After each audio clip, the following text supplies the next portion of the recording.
नमस्कार साथियों, स्वागत है आपका वीएन के 24 यूट्यूब चैनल पर। बहुत बहुत साथियों, आज की जो सबसे बड़ी खबरें हैं ना, वो शेयर बाजार क्यों गिरा वो नहीं है। शेयर बाजार क्यों गिर रहा ये अलग चीज है, लेकिन सबसे ज्यादा इम्पोर्टेंट है आपको जियो पॉलिटिक्स के बारे में जानना कि दरअसल घट क्या रहा है। सबसे पहले अमेरिका से शुरुआत कर लेते हैं।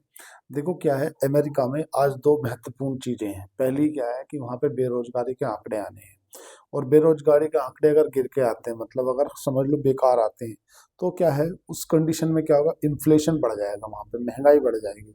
और अगर समझ लो वो अच्छे आ जाते हैं बेरोजगारी के आंकड़े, तो फिर फेड बैंक जो फेडरल बैंक है वो रेट कट नहीं करेगा। एक तो इसके ऊपर वहां पे जद्दोजहद है। दूसरा, अमेरिका में आज जो टैरिफ लगाए थे डोनाल्ड ट्रंप ने अब से पहले अप्रैल को, उन टैरिफों के ऊपर फैसला आने वाला है। अच्छा, वहां पे क्या है, हमारे यहाँ के जैसा नहीं है कि आप जुडिशरी के बारे में कुछ नहीं बोल सकते।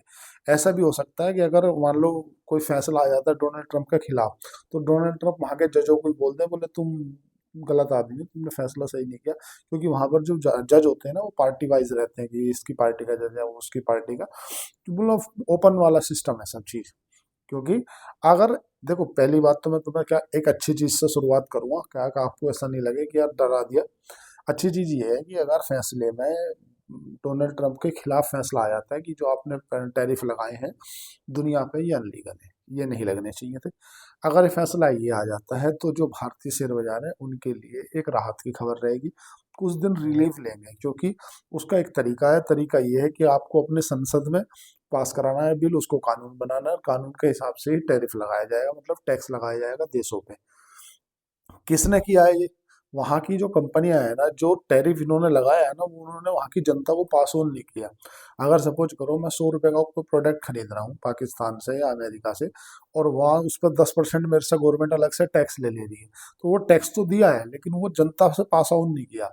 तो उस स्थिति में क्या हुआ कि जनता का जो खरीदारी थी वो बराबर रही, और उसको नुकसान दिखाया है। उन्होंने कोर्ट में दावा दायर किया है कि भाई हमें डोनाल्ड ट्रंप के टैरिफ लगाने से इतने करोड़ रुपए का, इतने बिलियन डॉलर रुपए का नुकसान हुआ है हमें, है ना। तो उस पर फैसला आना है। तो अगर कोर्ट ले लेता है डोनाल्ड ट्रंप के विपक्ष में फैसला कि नहीं नहीं, आपने जो टैरिफ लगाए थे ये गलत है, लगनी लगनी चाहिए थी, तो कहीं ना कहीं एक रिलीफ की खबर है, एक अच्छी खबर मानी जाएगी। क्योंकि फिर वो तरीके से लगेगा, एक बाकायदा नियम होगा। अब अमेरिका और भारत की डील पे चर्चा कर लेते हैं कि डील का लफड़ा क्या है। देखो क्या है, वहाँ के जो कॉमर्स सेक्रेटरी हैं उनकी तरफ से एक बयान आया है, और उस बयान में उन्होंने कहा है कि डोनाल्ड ट्रंप से डील होने ही वाली थी, बस मोदी जी ने फोन नहीं किया डोनाल्ड ट्रंप को, जिसलिए डोनाल्ड ट्रंप का ईगो हार्ट हो गया और उन्होंने इस डील को ही हटा दिया। मैंने अपनी वीडियो में, आप अगर मेरी वीडियो को कंटिन्यू देखते हो तो मैंने बताया तब से, आप 5-10 दिन पहली बात है, कि डोनाल्ड ट्रंप ने वो जो डील थी भारत और अमेरिका के बीच में होने वाली, उससे स्पष्ट इनकार कर दिया है। अब इसका मतलब ये नहीं है कि मेरा कोई डोनाल्ड ट्रंप के करीबी है या वो है, केवल मैंने आपको बताया था। इसका मतलब मुझे कहीं ना कहीं से कुछ हिंट थी कि भाई ऐसा कुछ हुआ है। तो वो डील नहीं हुई, क्यों नहीं हुई? क्योंकि अमेरिका डोनाल्ड ट्रंप को ईगो हार्ट हो गया कि भाई मोदी जी ने फोन नहीं लगाया। अब इसके ऊपर विदेश मंत्रालय की तरफ से भी मतलब प्रकाश डाला गया है। विदेश मंत्रालय ने ये कहा है कि भाई हम ना इसको थोड़ा सा संज्ञान में ले रहे हैं, और पिछले 2025 में डोनाल्ड ट्रंप और मोदी जी के बीच में 8 बार फोन पर बात हुई है। तो इसके दो मायने निकलते हैं। पहला मायना तो ये है, अगर हमें बात बिगाड़नी होती तो हम ये बोल देते, मतलब हाँ ठीक है, नहीं हुई नहीं हुई, लेकिन हम बात बिगाड़ना नहीं चाहते। हमने कहा कि नहीं, हमारे वर्ष 2025 में 8 बार मोदी जी की बात हुई है फोन पे। इसका मतलब ये है कि भारत बात बिगाड़ना नहीं चाहता किसी भी कंडीशन में।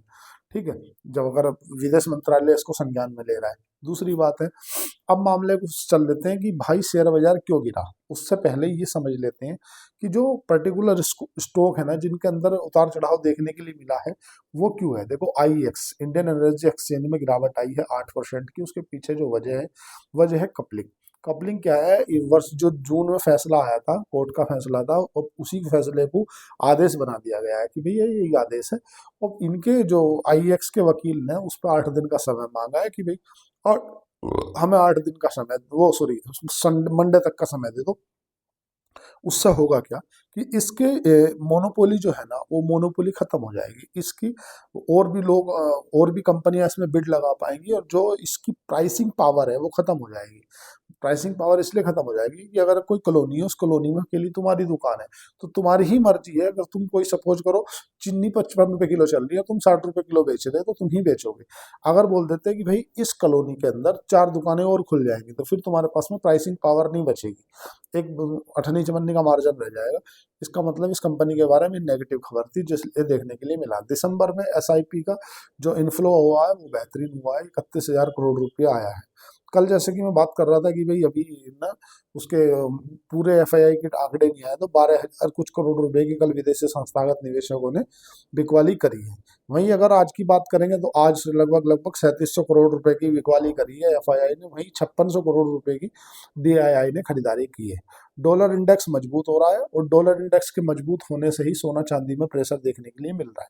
सोना 2 लाख मतलब 1,39,000 पे कारोबार कर रहा है, चांदी जो है 2,52,000 पे पहुंच गई है। क्योंकि जब भी सोना डॉलर मजबूत होता है तो जब ये इम्पैक्ट देखने के लिए मिलता है। हालांकि चांदी के अंदर वोल्टिलिटी ज्यादा है। अगर आईसीआईसीआई की माने तो आईसीआईसीआई ने सोने मतलब चांदी का 1.5 लाख का टारगेट दिया है, और अगर कनाडा की एक फर्म है, ब्रोकरेज फर्म है, उसकी माने तो उसने तो 1,20,000 का टारगेट दे दिया कि चांदी यहाँ से 1,20,000 जा सकती है।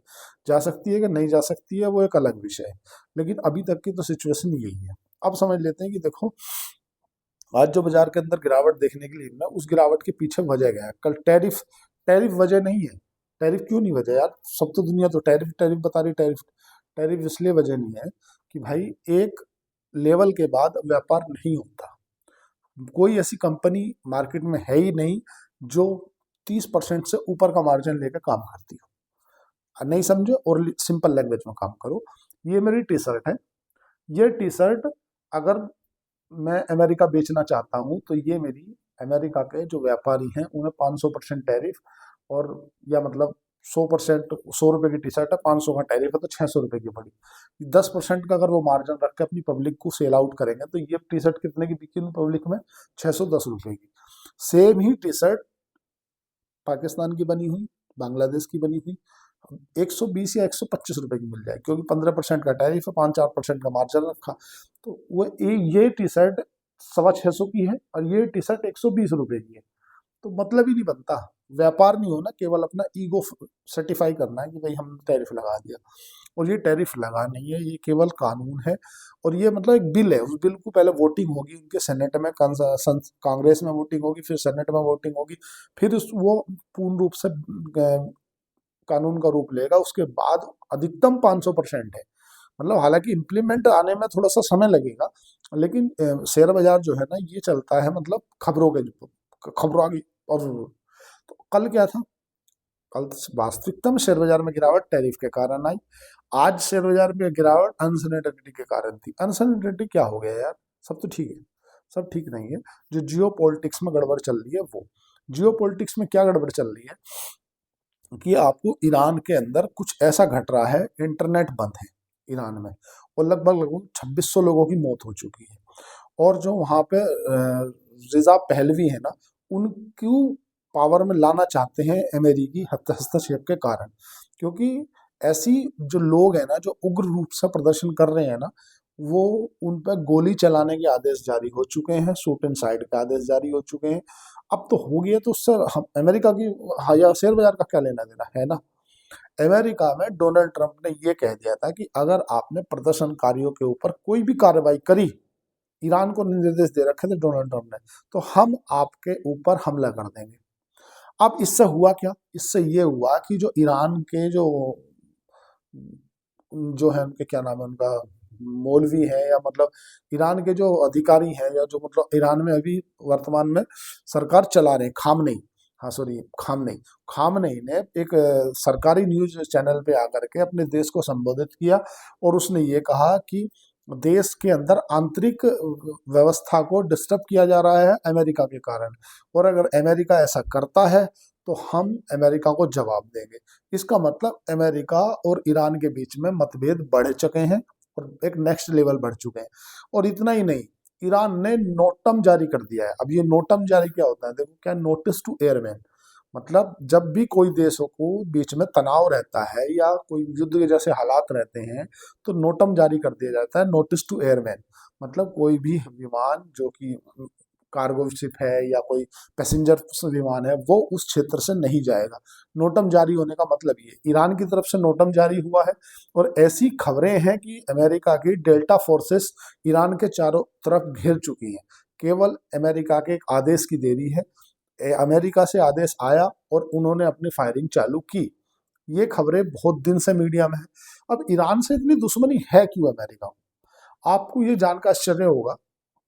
देखो क्या है, बात को समझो पहले। मामला ये है कि जब आपने देखा होगा ना कि गाजा में शांति करा रहा था डोनाल्ड ट्रंप, शांति समझौता करा रहा था, तो शांति तो हो गई थी। उसके बाद कुछ दिन बाद गाजा के लोगों ने मानने से इनकार कर दिया था, बोला हम नहीं मानते, इन सब चीजों को फर्जी है। तो उस कंडीशन में अमेरिका ने क्या पाया कि इन लोगों को अंदरूनी सपोर्ट कौन कर रहा है? बोले ईरान कर रहा है। ईरान ही हिजबुल्लाह को सपोर्ट करता है, ईरान ही लेबनान को सपोर्ट करता है, ईरान ही हमास को सपोर्ट करता है, और जितने भी आतंकी संगठन है ऐसा अमेरिका मानता है कि उन्हें ईरान ही सपोर्ट करता है। मतलब क्या है? मतलब कि सांप को ही कुचल दिया जाए। ईरान के अंदर डायरेक्ट अमेरिका का अगर इंटरफेयर हुआ तो उस कंडीशन में क्या होगा? ईरान जो अमेरिका के एयरबेस है ना, जो कतर में है या जो मिडिल ईस्ट के अंदर है, उनको हम निशाना बनाएगा, ऐसा ईरान ने कहा है।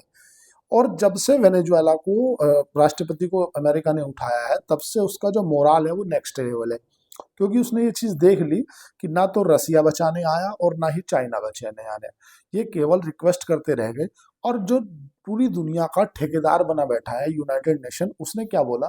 उसने ये बोल दिया कि नहीं ये गलत है। और क्योंकि यूनाइटेड नेशन के 66-31 तो खुद के उसी के बने हुए थे, जो कल मैंने बताया था कल की वीडियो में, उसके जो 66 उसके खुद के संगठनों से जो अमेरिका बाहर हुआ है, अब उसे खतरा और आ रहा है कि कहीं ऐसा ना हो यूएन से ही बाहर हो जाए अमेरिका। बोले मैं मानता ही नहीं इस चीज को। और क्यों नहीं मानता? अच्छा अमेरिका बाहर हो जाएगा तो क्या फर्क पड़ जाएगा? भाई फर्क उसके बाहर होने से पड़ता है जो ज्यादातर खर्चा उठाए। ऐसा समझ लो, अगर कहीं भंडारा चल रहा है, उस भंडारे में पर डे 10,000 का खर्चा आ रहा है, और उस 10,000 में से 8,000 रुपये अकेला मैं देता हूँ, और मैंने अगर बोल दिया कल से भाई भंडारा मैं करने का ही नहीं, हटा मैं बाहर हो रहा हूँ, तो दिक्कत है, क्योंकि वो उनका बजट ही नहीं है उतना। कई बार तो डोनाल्ड ट्रंप नाटो से बाहर होने की धमकी दे चुके हैं, भाई मैं नाटो से बाहर हो रहा हूँ, क्योंकि तुम तो अपना रक्षा बजट को देते ही नहीं नाटो में, तुम्हारी रक्षा की गारंटी मैं लेता फिरूं। तब जाके जो यूरोपियन देश है उनका डिफेंस के नाम पे टोटल जीडीपी का 5% अमेरिका ने बोला कि आप ना रक्षा बजट पे दो, जिससे मैं आपकी रक्षा कर सकूं। उससे फायदा क्या है? उससे फायदा ये, अभी तो अमेरिका की जो डिफेंस कंपनियां हैं वो बना रही थी, हथियार बना रही थी। अब जब ये सभी देश अपनी जीडीपी का कुछ पैसा ड्रोन नाटो को देंगे, मैं ईरान वाले मामले पे आऊंगा, जब ये पूरा पैसा डिफेंस में देंगे, मतलब 32 देश हैं, 32 से 31 होगी, एक तो अमेरिका हो गया, तो उनमें से जब कुछ कुछ पैसा नाटो में आएगा डिफेंस के रूप में, तो हथियार खरीदे जाएंगे। और हथियार रूस से तो वे खरीदेंगे नहीं, चाइना से वे खरीदेंगे नहीं, हथियार किससे खरीदेंगे? अमेरिका से खरीदेंगे। तो अमेरिका की कंपनियों को ऑर्डर मिलेंगे। तो डोनाल्ड ट्रंप का कहना ये है कि भाई नाटो का तो मैं आदमी तो मैं ही हूँ, हथियार मेरे, सब धंधा मेरा, तुम्हारी मैं रक्षा करता फिर। बोले ऐसा नहीं चलने का। कारण ये है कि अभी एक और, मतलब उस विषय पे मैं आऊंगा, 5-5% सबसे बजट ले लिया, तो जो यूनाइटेड नेशन है इसे भी खतरा है कि वो कभी भी कोई भी कुछ भी बोल देता है कि मैं बाहर हो जाऊंगा। और तो और अमेरिका में एक नेक्स्ट लेवल चीज चल रही है। नेक्स्ट लेवल ये चीज चल रही है कि अमेरिका में टैरिफ से बचने के लिए जो कंपनियां हैं ना, वो इंश्योरेंस करा रही हैं। ये एक नया चलन चालू हुआ है, क्योंकि अमेरिका में कुछ है हमारे लोग, क्योंकि डोनाल्ड ट्रंप कब क्या बोल देंगे वो खुद उन्हें भी नहीं पता, तो बोले क्योंकि टैरिफ कौन सा लगा दे, क्या कर दे, वो कुछ नहीं पता। तो उससे बचाने के लिए एक इंश्योरेंस टाइप की कुछ स्कीम चालू करी है उन लोगों ने। तो यूनाइटेड नेशन वहां सिलेंडर हो गया। दूसरी बात है, नाटो से बाहर करने की उन्होंने धमकी दे दी, बोला मैं नाटो से बाहर हो जाऊंगा। और चीन को, रसिया को डिस्टर्ब कर दिया। उन्होंने कहा कि अभी एक जो वेसल्स थे, वेसल्स मतलब जो युद्ध के समय जो कैरेबियन सी है ना, हुआ क्या था, वेनेजुएला से एक पानी मतलब तेल का टैंकर निकला, और वो जा तो रहा था ईरान वाले रास्ते से, लेकिन उसने देखा कि अमेरिका की नेवल शिप खड़ी है, तो उसने अपना जो रडार सिस्टम था वो बंद कर दिया। और बंद करने के बाद चूंकि अमेरिका को उसे शक हो गया कि वो कहीं ना कहीं कुछ है, और वो 15 दिन बाद वहां जाकर खुला, कहाँ? यूरोप के देश के पास में। जैसे ही वहां कैप्चर हुआ तो तत्काल पकड़ा गया, अमेरिका की शिप के कारण कि भाई ये देखो चेक करो। तो उसने अपनी मतलब अमेरिका की तरफ ना जाके फिर वो रूस की तरफ चल दिया और रूस का झंडा लगा लिया उसमें। रूस का झंडा लगा लिया तो उन्होंने वहीं से उसे उठा लिया और यूरोप की सपोर्ट के कारण उठाया। अब मैं फिर से ईरान वाले मुद्दे पे आता हूँ, ये कॉन्फ्लिक्ट थोड़ा सा बड़ा हो जाएगा नहीं तो, है ना। ये 14-15 वीडियो मिनट की वैसे भी वीडियो हो चुकी है।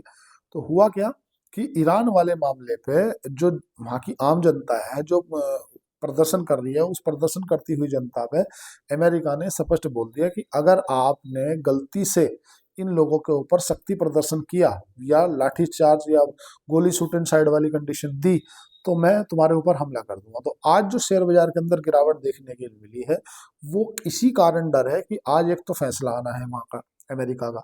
अमेरिका में जो फैसला है वो किसके पक्ष में, क्योंकि हमारे यहाँ भी रात हो गई शुक्रवार की, अभी अमेरिका में शुक्रवार का दिन हुआ होगा, मतलब फ्राइडे का ओपन हुए। अब एक तो वहाँ की बेरोजगारी के आंकड़े, दूसरा वहाँ पर जो कोर्ट की सुनवाई होनी है क्या होता है, तीसरी चीज क्या है कि अब एक बात बताओ ना, जब ईरान के अंदर दो दो चीजों को क्लियर कर दूं, ठीक है। बाजार के अंदर गिरावट है अनसर्टेनिटी के कारण। अनसर्टेनिटी किस चीज की है, वो इस चीज की है कि हो सकता है ईरान के ऊपर अमेरिका हमला कर दे, और अगर ईरान के ऊपर अमेरिका हमला करता है तो ईरान में सबसे ज्यादा इन्वेस्टमेंट किसका है, मेरे चीन का है। तो क्या चीन उसमें बचाने के लिए आएगा, क्या उसके सपोर्ट में रूस आएगा, क्योंकि रूस ने पहले ही बोल चुके थे जब उनके वेसल्स पकड़े थे अमेरिका ने कि हम परमाणु बम के युद्ध जैसा हालात हो जाएंगे, आप इसे छोड़ दो। तो परिस्थिति दोनों तरफ बिगड़ी हुई है, मतलब उस तरफ अमेरिका से रूस की डायरेक्ट टनाटनी भी चली है, इधर ईरान पे अगर हमला करता है तो ईरान पे चीन के एसेट है, मतलब चीन ने भारी भरकम निवेश कर रखा है। तो अगर ऐसा होता है तो चीन और रसिया अगर साथ आ जाते हैं तो उस कंडीशन में क्या होगा। क्या जो रिजा पहलवी है उन अब उनने पता है ईरान के अंदर एक चीज और कर रखी है। ईरान के अंदर मतलब एक ऐप जारी कर दिया है रिजा पहलवी ने, और जो सीक्रेट एजेंसी है ना, जो सैनिक है ना ईरान के अंदर, उन्हें बोल दिया है कि आप लोग इस पे अपना रजिस्टर कर दो जो जो अभी वर्तमान में सरकार के पक्ष में नहीं है। और जब मैं सरकार में आऊंगा ना, रिजा पहलवी ने कहा, जब मैं वर्त प्रेसिडेंट बनूंगा तो मैं आप लोगों को फ्रीडम फाइटर बताऊंगा कि आप लोगों ने अपने मतलब जान पे खेल के इस देश को इन मतलब रिजवी से या मतलब यहाँ के जो मुस्लिम शासक हैं उनसे छुटकारा दिलाया है। ठीक है, ये इंटरनल चीज है, ये अभी ओपन नहीं हुई है, ना कोई बताएगा। तो इससे हो क्या रहा है कि जितने ईरान के अंदर सैनिक है ना, उसमें कुछ ही सैनिक ईरान की तरफ है, कुछ सैनिक ऐसे हैं जो इंटरनली उस पर रजिस्टर्ड होकर केवल वर्दी पहन रखी है, सारे धंधे हैं लेकिन वो उसके भी नहीं है, ईरान के भी नहीं है, और शूटिंग साइड के ऑर्डर दे रखे हैं ईरान में, और इंटरनेट सेवाएं बंद है। जब इंटरनेट सेवाएं बंद है तो ये चीजें आ कहाँ से रही हैं, कि वो है सैटेलाइट। किसकी सैटेलाइट, स्टारलिंक के सैटेलाइट। किसकी, एलोन मस्क की। एलोन मस्क ने किसी को 2 नंबर से सैटेलाइट दे रखी, जब पूरे ईरान के अंदर नेट बंद है तो ये जो आगजनी, इतने लोगों के हमले हो गए, इतने मर गए, ये आ कहाँ से रही है, ये आ रही है कहाँ से, सैटेलाइट के जरिए। और इसको पूरा जो मतलब बड़े बड़े मिडिल ईस्ट के और अमेरिका के जो पत्रकार हैं या न्यूज़ चैनल है ना, वो कवर कर रहे हैं, जिससे दुनिया के अंदर ये दिखाया जाए कि ईरान के अंदर ऐसा ऐसा ऐसा ऐसा हो रहा है। और वो कर क्यों रहे हैं, वो इसलिए कर रहे हैं कि वहाँ पर जो महंगाई है ना वो नेक्स्ट लेवल है। महंगाई इस मतलब पिछले साल पे जो जितने का रुपया था उससे आधा हो गया। मतलब हमारे यहाँ तो 5-7% डॉलर गिरा, डॉलर के अगेंस्ट में 7% या 6% रुपया कमजोर हुआ, वहाँ पे आधा हो गया।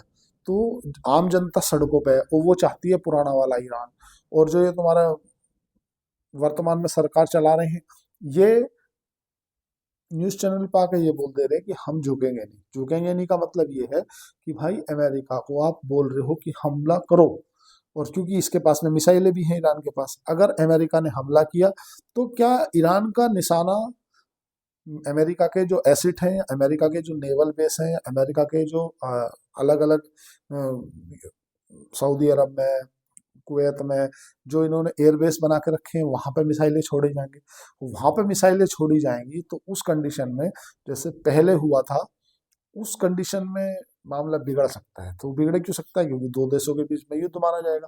भाई अगर अमेरिका एयरबेस पे कतर पर हमला कर देता है, ईरान समझ लो मार देता है, तो कतर ये बोलेगा ना कि भाई आपने तो देश की संप्रभुता हमारी को भी टकरा दिया, ये तो गलत किया आपने, पहले यही तो हुआ था। जब कतर में हमला किया था इसराइल ने, तो कतर को क्या बोला था, कतर ने क्या बोला था प्रिंस ने, भी आपने उनको मारा वो ठीक है, लेकिन हमारे ऊपर तो हमला कर दिया ना आपने, हमारी संप्रभुता को, तो उस कंडीशन में दो देश आमने सामने आ जाएंगे। तो परिस्थिति अनसर्टेनिटी वाली बनी हुई है, और डोनाल्ड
तेल, सीधी सी बात है।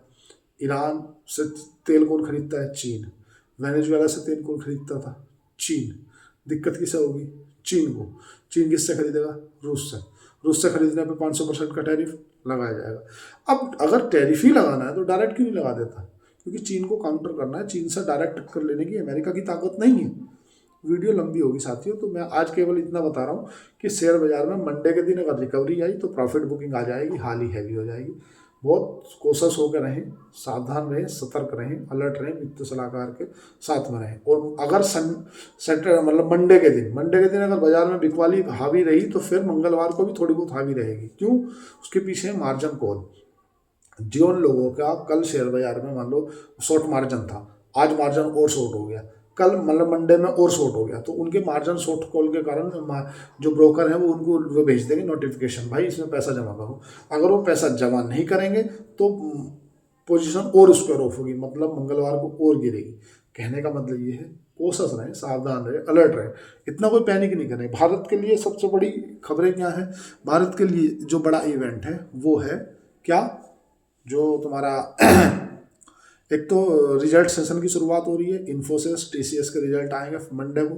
उसके बाद में दूसरी जो खबरें हैं वो है तुम्हारा जो बजट आने वाला है। तो भारत पे इसका मिला जुला असर देखने के लिए मिलेगा, क्योंकि हमारे लिए जो सबसे बड़ा इवेंट है ना वो है अभी बजट और जो नतीजे आने वाले हैं। क्योंकि अभी जो HCL टैग के अनुमान बताए जा रहे हैं वो 14% के आसपास अनुमान लगाया जा रहा है कि EBITDA 10 से 12% बढ़ रह सकता है। तो साथियों, उम्मीद करता हूँ कि आपको वीडियो अच्छी लगी होगी। आज के लिए इतना ही। चैनल को लाइक करें, सब्सक्राइब करें, कमेंट करें। वीडियो में जाके जो भी रहे क्वेरी रहे सो कमेंट बॉक्स में पिन जरूर करा करें। धन्यवाद, थैंक यू।